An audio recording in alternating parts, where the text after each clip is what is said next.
Dhe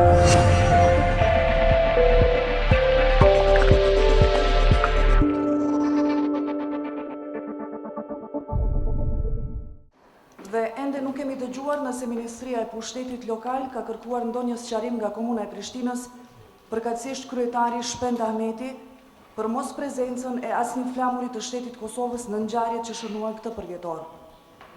Aq më tepër kur i njëjti skandal ka ndodhur edhe në ceremoninë e vendosjes së shtatores së Ismail Qemalit, ku në oborrin ku është vendosur një pjesë e qeverisë së Republikës së Kosovës, nuk valoi asnjë flamur i Kosovës. Simbolet tona shtetërore, pavarësisht që nuk janë votuar nga përfaqësuesit e popullit, janë këto që janë dhe ne duhet i respektojmë si të tilla.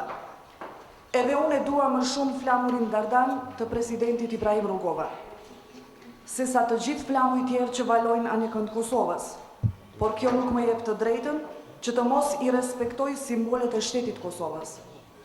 Pra unë jam absolutisht kundër përdosjes së flamurit me të cilin Kosova si shtet përfaqësohet kudo në botë.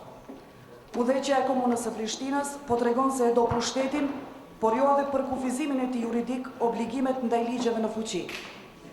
Unë kërkoj sqarim publik nga Ministria e Administrimit të Pushtetit Lokal lidhur me këto dy raste.